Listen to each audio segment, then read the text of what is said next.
Hey, c'est quoi? Tu es le calme, non? C'est ça, non?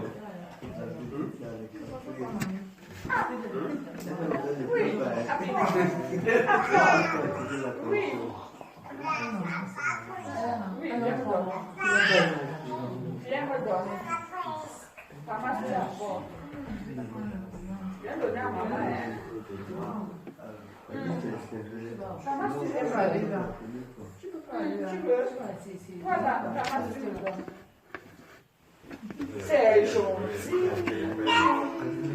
Voilà, viens chercher. Viens chercher.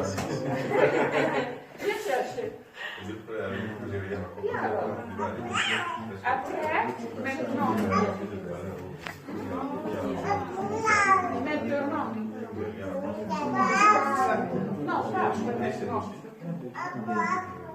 Maintenant.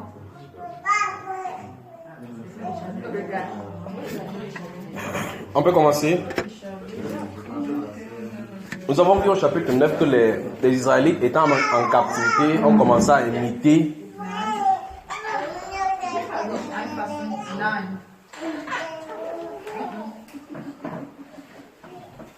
Nous avons vu au chapitre 9 que les Israélites ont commencé à imiter, chapitre 9 du livre d'Esdras, ont commencé à imiter la façon de faire des nations, et ça montre clairement que lorsqu'on est en captivité, lorsqu'on est en Babylone, on va commencer à pécher seulement sans s'en rendre compte. On aborde maintenant le chapitre 10, et dans ce chapitre 9 particulièrement, on nous a dit clairement que dans la troisième partie, la troisième marche des plans de Dieu, la doctrine de possibilité sera prêchée, mais ce sera en imitation du monde. On a vu cela là-bas. Au chapitre 10 maintenant du livre d'Esdras, on peut continuer. Pendant qu'Esdras pleurant et prosterné devant la maison de Dieu faisait cette prière et cette confession, il s'était rassemblé auprès de lui une foule très nombreuse de gens d'Israël, hommes, femmes et enfants, et le peuple répandait d'abondantes larmes. Alors Shekania, fils de Jehiel, d'entre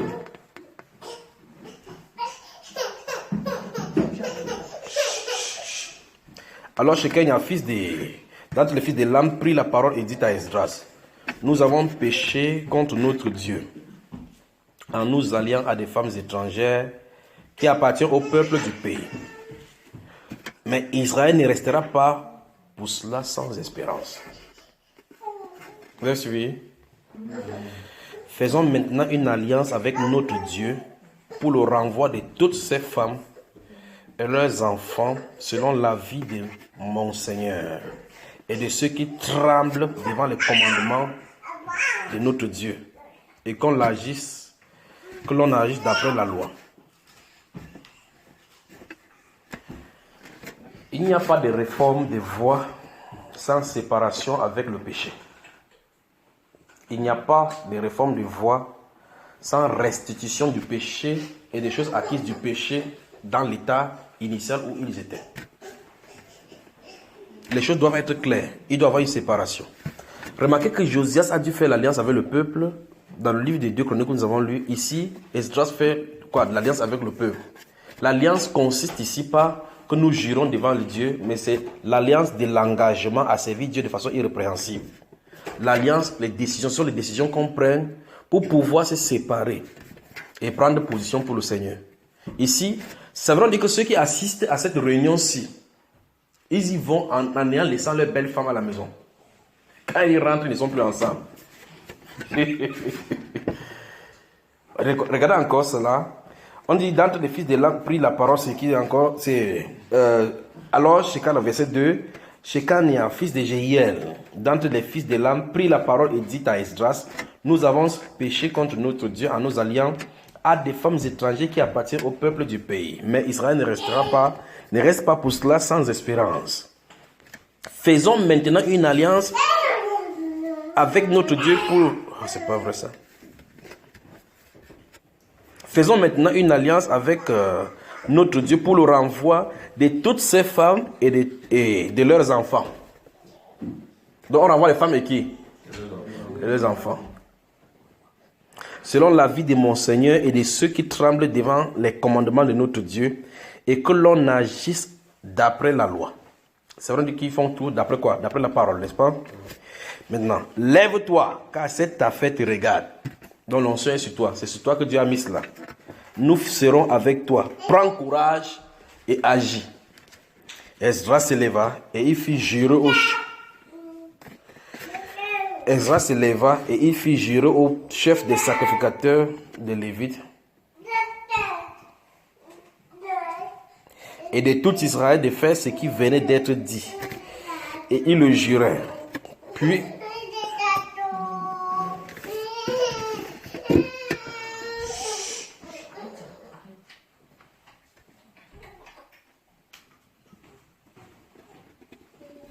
Esdras se leva et il fit jurer au chef des sacrificateurs, des Lévites et de tout Israël de faire ce qui venait d'être dit. Et il le jurait. Puis Esdras se retira de devant la maison de Dieu et il alla dans la chambre de Jochanan, fils d'Eliashib. Quand il fut entré, il ne mangea point de pain et il ne but point d'eau, parce qu'il était dans la désolation à cause du péché des fils de la captivité.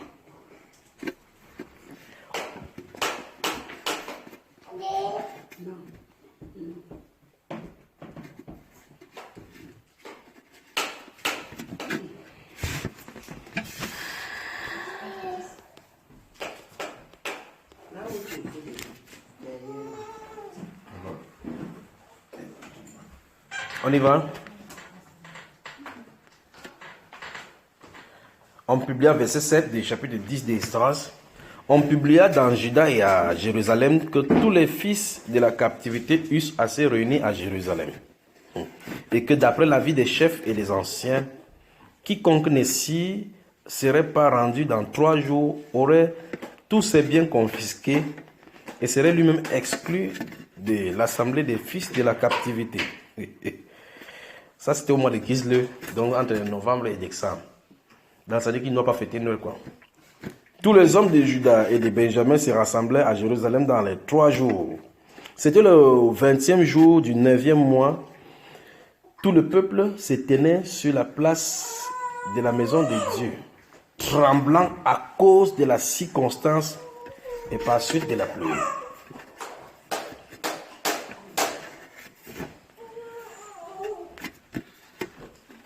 Esdras, le sacrificateur, se leva et leur dit, vous avez péché en vous alliant à des femmes étrangères et vous avez rendu Israël encore plus coupable.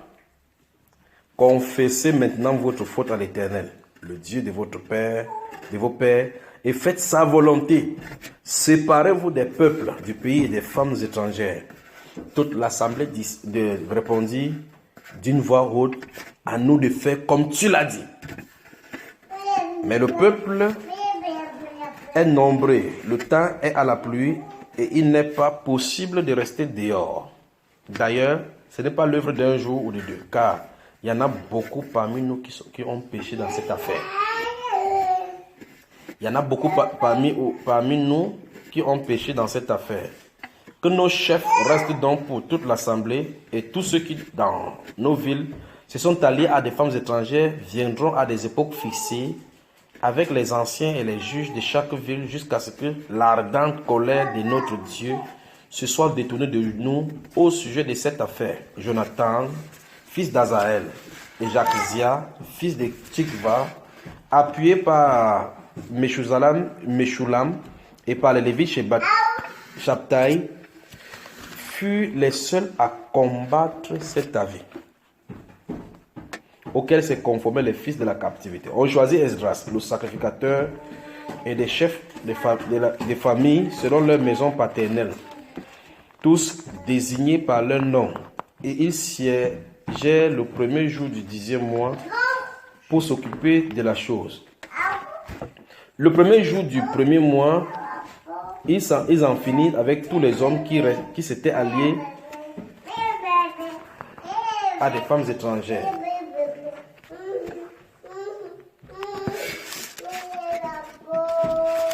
Notez.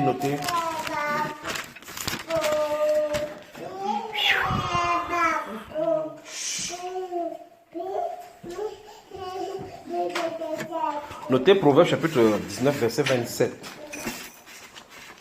Proverbe chapitre 19, verset 27. Si vous avez noté, je continue. Je vais vous donner beaucoup de versets qu'on lise au fur et à mesure. Mais c'est là, avec cette atmosphère, ne parlons pas à travailler. Proverbe chapitre 19, verset 27. Chapitre 1, verset 20 à 23. Proverbe chapitre 1, verset 20 à 23.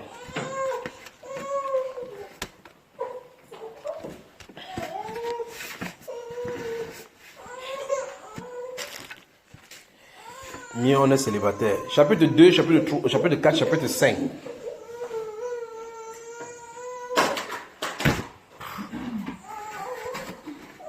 Nous sommes dans le proverbe là. Chapitre 2, chapitre 4, on aurait. Il est dans tous les sens, ça vient dans tous les sens. Après là, il faut qu'on prie, je crois que demain, on sera dans les plus grands sentiments. On va revenir là-dessus. Si vous ne voulez pas qu'il travaille. Chapitre 5, verset 7 seulement de chapitre 5. Donc chapitre 2, chapitre 4, chapitre 5, verset 7, chapitre 7, verset 1.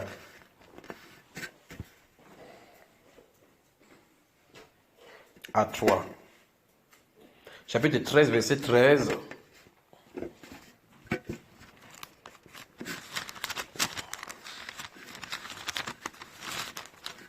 Jérémie. Chapitre 5, verset 14. C'est terrible. Chapitre 6, verset 10 à 19. Jérémie chapitre 6, verset 10 à 19. Chapitre 11, verset 3. Là, nous sommes dans le livre de Jérémie. Proverbe chapitre 12, verset 18. Et chapitre 13, verset 17. Dans ces deux passages là qu'il vient de citer, c'est parce qu'on n'a pas le temps, on devait développer cette circonstance ne permet pas. Vous voyez que dans ces proverbes chapitre 12 que vous venez de noter, chapitre 13, verset 17 là, chapitre Jean maintenant.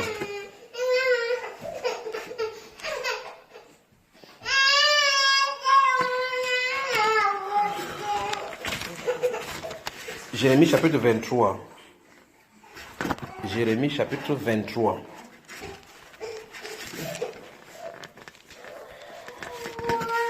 Le psaume 107, verset 20. Psaume 107, verset 20. Vous y êtes? Jean chapitre 6. Jean chapitre 6. Versets 63 et 68. Jean chapitre 6, versets 63 et 68. Chapitre 8, versets 37, 43 et 47.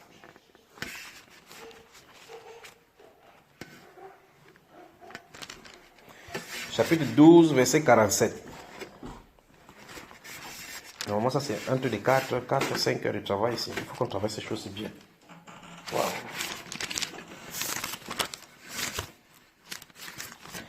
Psaume chapitre 12, verset 7. Le psaume chapitre 12, verset 7. Chapitre 33, verset 4. Psaume 33, verset 4.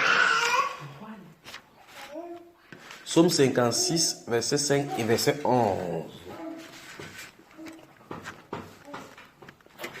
Psaume 56, verset 5 et verset 11. Psaume 106, mais Psaume 103, verset 20. Psaume 103, verset 20. Psaume 103. Maintenant, Psaume 119, verset 9. Il y en a beaucoup de versets ici maintenant. Et dans ce Psaume 119, nous allons lire dans cet ordre-là. Psaume 119, verset 9. Vous avez noté? Verset 11. Verset 16. C'est terrible. Ça, c'est l'Allemagne, ça. 17. 42. 57. Ça, ce sont les différents versets. 42. 57.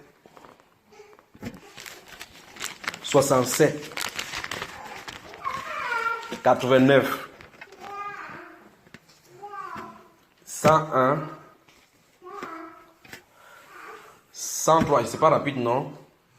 103. 105. 105. 130. 133. 148.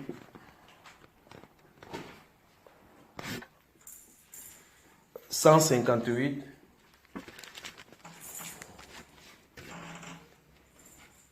158. 161, 62 et 163. On y va, mes frères.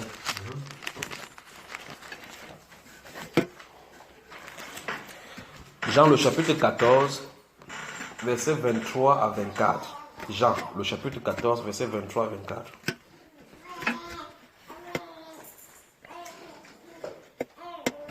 Chapitre 8, verset 52.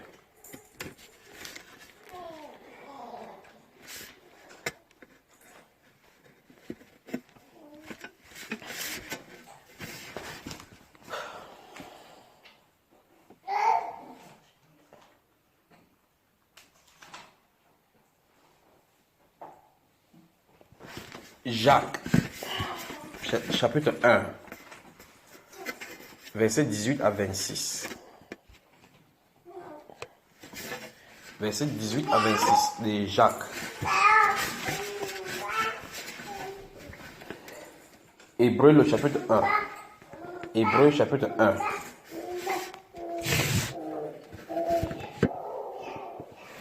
Apocalypse, chapitre 1, verset 3. Proverbe, chapitre 30, verset 6.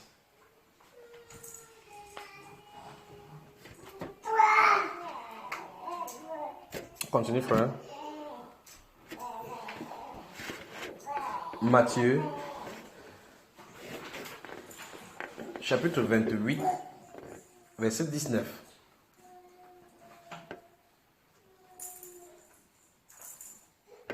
Actes des apôtres, chapitre 19, verset 20 à 32. Chapitre 19, verset 20 à 32. 1 Corinthiens, chapitre 4, le verset 17. Tite,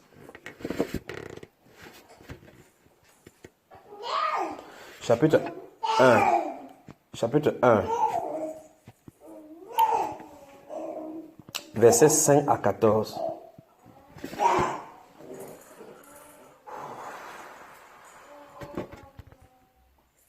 Apocalypse chapitre 2, verset 1 à 10. Non, c'est beaucoup là. Je veux dire que c'est un travail de fond qu'il faudrait qu'on fasse maintenant. Donc si le Seigneur nous permet, on va travailler demain matin concernant cela, je crois bien. Il faut qu'on continue là-dedans. Parce que après avoir quitté ce point-ci, il faut qu'on voit le point de la méditation.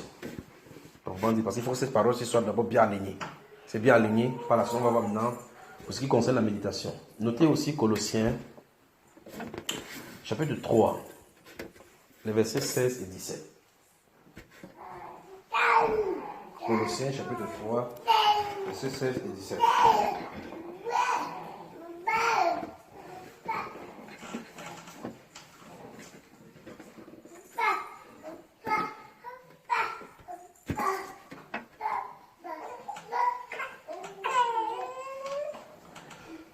Jean le chapitre 1.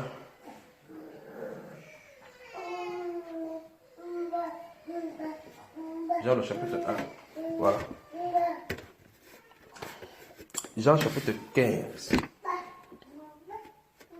Verset 1 à 7.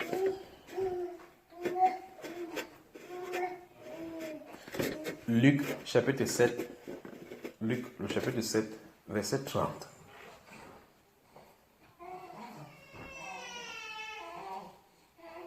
Vous-même, vous voyez que la circonstance ne permet pas qu'on développe toutes ces choses, n'est-ce pas vrai? La question c'est maintenant, est-ce qu'on va jeter la les enfants? Vous-même, voyez que vous qui n'avez pas d'enfant, priez maintenant Dieu que Dieu Seigneur ne me donne pas l'enfant, ne me donne pas l'enfant. Ou bien il vous donne. Il donne toujours. Vous serez en train de prier comme ça, vous allez mettre la genou comme ça là. Vous dites Seigneur, vous dites maman! Mais c'est bon, c'est où le problème? Dieu connaît toutes ces choses. C'est bon. Oui, Dieu connaît toutes ces choses. Alors on va faire comment alors? On les laisse, non? On laisse comment? Quand vous allez avoir l'enfant, vous dites Seigneur, Seigneur, j'ai pris pour tes choses. Maman! Après vous allez vous gifler, en fait, laisse-moi le concentrer. On y va. Donc, notre réaction vis-à-vis de la parole compte pour la détermination de notre marche avec le Seigneur. La façon dont nous confrontons la parole, notre réaction, pas seulement la promptitude de nous mettre à l'œuvre, mais la réaction à l'intérieur de nous compte pour premièrement. Lorsque nous lisons la parole, remarquez bien dans ce livre, vous voyez que chaque fois qu'elle a commencé ce jour, vous voyez, n'est-ce pas? Remarquez dans ce livre de Jacques chapitre 1, la Bible parle de la personne qui va confronter la parole et qui se met à l'œuvre. On dit que les actions qui vont marcher, va commencer à entreprendre, marchent. Vous remarquez, n'est-ce pas? Mais il dit, on va revenir sur ça qu'on va voir dans le cadre de la méditation. Mais il dit que celui qui regarde la parole va s'en mettre en pratique. Cette personne-ci est similaire à quelqu'un qui va dans le miroir, regarde son visage et puis s'en va, oublie tel comme il était. Quel est le problème? Parce que là, dans Jacques, on présente ce qu'on doit faire vis-à-vis de la parole et ce qu'on ne doit pas faire. Quel est le problème de cette personne qui a regardé le miroir? Parce que les deux ont regardé dans le miroir. Et là, on parle de la parole. Les deux ont regardé dans le miroir, mais une personne se met à l'œuvre. C'est vrai que la personne a pris la chose, la personne qui se met à l'œuvre a pris cela à cœur. Et pour prendre ça à cœur, il faut prendre par la méditation. Il faut que le cœur soit exercé à la méditation. Si le cœur n'est pas exercé à la méditation, vous allez écouter la parole. Vous serez dans le livre de Marc chapitre 4, le verset 8 et suivant, où le Seigneur dit que cette partie-là, l'autre partie sont tombées sur la terre. Ils reçoivent la parole, ils sont en joie pour un moment. Vous voyez? Ça ne peut pas perdurer. Par suite de petites tribulations, pouf, c'est sorti. Mais la Bible déclare que celui qui a le cœur qui est bien travaillé, la terre qui est bien travaillée, quand la parole lui tombe, c'est pour produire des fruits. La question c'est comment exercer notre cœur maintenant dans la méditation. Nous allons voir ça dans la deuxième partie quand on va finir sur ce thème-ci. D'accord? La parole et nous. Regardez votre Bible à vous. Cette Bible, ce que vous avez, la majorité de ces Bibles sont écrites par des satanistes. La majorité de ces Bibles sont écrites par des satanistes. Et puis, ça veut dire qu'écrire les livres comme ça ne change pas la situation. Lis aussi, ne change pas non plus la situation. C'est pour ça que dans l'un des versets de Proverbes que je vous ai donné, la Bible déclare: cesse, mon fils, d'écouter les instructions. Si c'est pourquoi? Pour t'en détourner. Donc ça veut dire que, au lieu que tu lis la Bible et que tu peux vivre mal, fais attention, ne lis plus les saintes écritures, il faut quitter. C'est pour ça qu'il dit chaque fois que vous lisez la Bible, ça, vous ne devenez pas conforme, laissez la Bible tranquille aller. Sinon vous allez allumer dans votre propre vie un feu. Vous allez vous y habituer avec l'accoutumance du langage biblique. Quand on va dire quelque chose, vous allez dire Amen, mais tout en vivant dans le péché. Ça ne doit plus avoir d'effet sur vous. À cet instant-ci, si ce n'est pas la grâce de Dieu, votre cœur ne sera plus jamais ouvert à aucune révélation. Voici pourquoi c'est dangereux. C'est dangereux. Donc, la façon dont nous confrontons la parole importe pour notre vie futuriste, notre vie spirituelle. Si vous lisez la Bible tout simplement pour lire, ça ne vous fera absolument pas du bien. Ça va vous tuer. La Bible. Notre façon de faire vis-à-vis de la parole compte. Vous remarquez, quand Pharaon est venu, quand Moïse qui a confronté Pharaon, dont Moïse a confronté, quand il est venu, il a dit: ainsi parle l'Éternel. Il disait la parole de Dieu. Il dit à son frère Aaron: ainsi parle l'Éternel, laisse aller mon peuple. Quoi? Aaron se tourne vers lui: laisse aller mon peuple. Il dit: qui est l'Éternel, afin que j'obéisse à sa parole. La Bible déclare que dans cette situation, son cœur est endurci. C'est pour ça qu'il dit cela. Il écoute bien, il entend bien qu'on parle d'un certain personnage. On lui dit ce qu'il doit faire, mais il dit qu'il est même qui, même celui-là. Et les gens disent ça aujourd'hui, que Dieu reste là où il est. Nous sommes bien ici. Quelqu'un crée sa chose, il vous met là-bas, il dit ce que vous devez faire, on vous le chassez. Vous me suivez, frère? Alors la Bible ne consiste pas, Dieu n'a pas seulement donné la Bible qu'on les lise. Non. La Bible déclare dans le Nouveau Testament que la loi rend témoignage à la foi en disant que quiconque les mettra en pratique vivra par elle. C'est la foi qui rend témoignage à la loi, que la loi parlait de la foi ainsi en disant que quiconque met cela en pratique vivra par elle. Vous me suivez, frère? La Bible déclare que toutes les paroles de Dieu sont pures. Toutes les paroles de Dieu sont pures. Dans ce Jean chapitre 14 que vous avez noté tout à l'heure, le verset 23 et 24, le Seigneur Jésus dit, celui qui a mes commandements et qui les garde sera aimé de mon Père. Que le Seigneur vous bénisse. Que Dieu te bénisse, mon frère. Que Dieu te bénisse, que Dieu te bénisse. Je crois que demain on va prendre des actes. Que le Seigneur te bénisse, que le Seigneur te bénisse. Courage à vous. Maintenant on peut entrer dans les divers, non? Faites les bavardés maintenant. Ça c'est la classe des anciens avec les enfants. Que le Seigneur te bénisse, ma soeur. Bavarder, laissez-les libres. Faites-les bavarder bien maintenant, parce que demain ne bavardez plus. Ça c'est pour les anciens. Que le Seigneur te bénisse, ma soeur.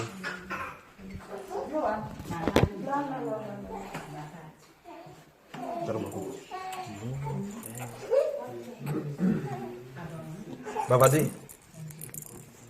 Bavarde alors. Les enfants bavardés maintenant.